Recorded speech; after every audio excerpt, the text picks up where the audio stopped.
Just what if the two greatest powers could find the answer to peace? Imagine all that the people of the Soviet Union and the people of the United States could share with each other.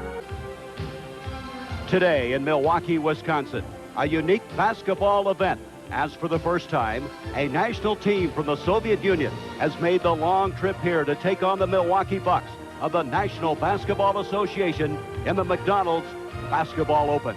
This actually happened. Your eyes don't deceive you. The Milwaukee Bucks in 1987 actually played against the Soviet Union's national basketball team. Some say this was a battle of communism versus capitalism. I guess the Cold War, which was actively happening at this time. Even this international war wasn't enough to stop these two teams from playing the game they love against each other. And what happened during this game might just surprise you. In 1987, McDonald's had this great idea of having a small international basketball tournament with a few select teams from across the world. If the Olympics weren't already enough to show how dominant America was at the sport of basketball, how about we rub it in their faces with another international tournament named after our own American food restaurant? Anyways, 1987 was the very first year of this international tournament. The tournament was a round-robin style, so each team played each other once. There were 3 teams that were invited to the very first year of this tournament, but eventually it expanded to 6 teams later on. This clash of international basketball normally happened right before the NBA started its regular season, so mid to late October. In the first year of the tourney, there were 3 teams that were invited. Tracer Milano from Milan, Italy, who were also the FIBA European champions, the Soviet Union, who were the finalists of the Euro League, and the Milwaukee Bucks, who were the 4th seed in the Eastern Conference the previous year.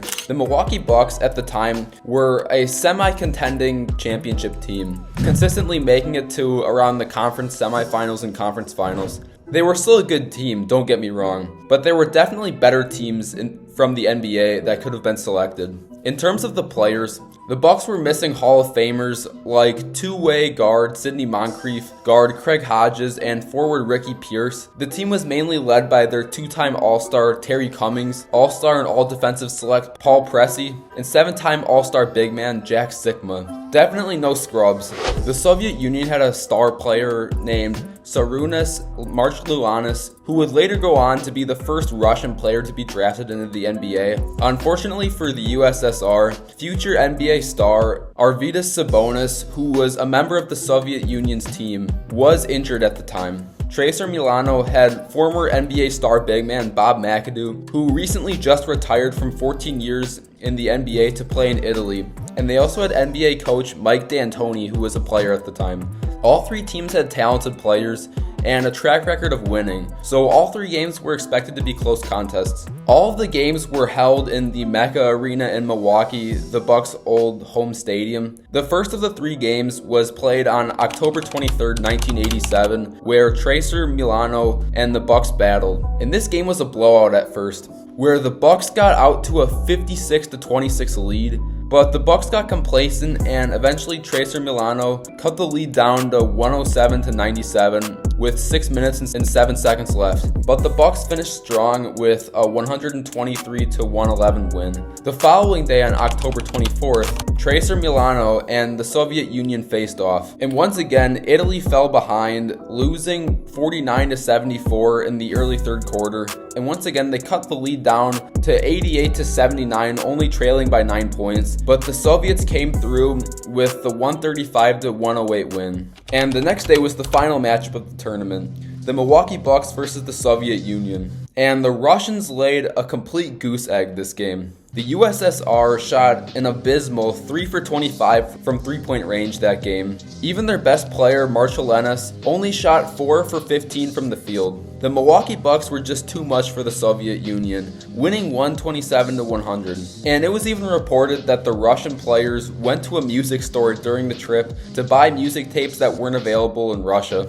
They lost to the capitalists and decided to become ones. And this random basketball event with bizarre matchups was actually very successful with NBA Commissioner David Stern and other worldwide leaders. So they decided to have it every year right before the NBA regular season. The McDonald's Open was held every year from 1987 until 1999, except for 3 years in 1992, 1994, and 1996 because of the American participation in the Olympics and the FIBA World Cup, and in 1998 because of the NBA's lockdown season. And of all of these 9 separate times this international basketball tournament was held, I'll give you one guess as to which country dominated this event. Yeah, that's right. At no surprise, America of the 9 events won all 9 of them. But there were some close calls for NBA teams here, like in 1990, where the Denver Nuggets, who won in a nail-biter against Jugoplastika from Croatia, won 35-129, who was led by former Bulls legend Toni Kukoc. Or what about in 1991, where the NBA runner-ups in the Los Angeles Lakers beat the team from Spain, which I'm not even going to try to pronounce, 116-114. But there's also been some historically laughable years where America quite honestly took a shit on all of the other international teams. Like in 1997, where the Chicago Bulls with Mike, Scotty, and Rodman absolutely took a dump on Team Olympiakos from Greece, 104-78. Michael Jordan had 27 points in 29 minutes. Tickets in Paris, France that year were rumored to cost $300 minimum. Or what about in 1999, where the San Antonio Spurs with Tim Duncan and David Robinson absolutely torched Team Vasco da Gama from Brazil 103-68. Tim Duncan had a staggering 32 points and 18 rebounds that game. Of the 9 times this tournament happened, this is what the overall finishes from each country looked like.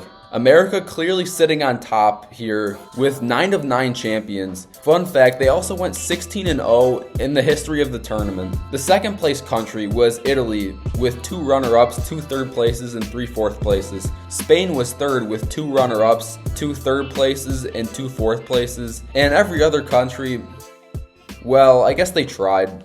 When looking at the results in terms of teams and not just nations, it looks like this. The Celtics, Bulls, Nuggets, Rockets, Lakers, Bucks, Knicks, Suns, and Spurs all have 1 championship, followed up by basketball clubs like the Split team from Croatia, Virtus Bologna from Italy, yes, that's a real team name by the way, and Real Madrid from Spain. And the tournament also gave out MVPs for every year. Terry Cummings, Larry Bird, Walter Davis, Patrick Ewing, Magic Johnson, Charles Barkley, Clyde Drexler, Michael Jordan, and Tim Duncan can all say that they have an MVP from the Mickey Mouse Olympics. And finally, the tournament also kept track of leading scorers year by year. And to my surprise, only 3 NBA players actually appear on here. Michael Jordan in 1997, Patrick Ewing in 1990, and Larry Bird in 1988. Fun fact, Bob McAdoo from Trace from Milano was actually the tournament's leading scorer with 158 points, and Toni Kukoc leads the tournament with assists. I think there's a reason this gimmicky international tournament was discontinued after 13 years, because it showed the world what we already know, that America is really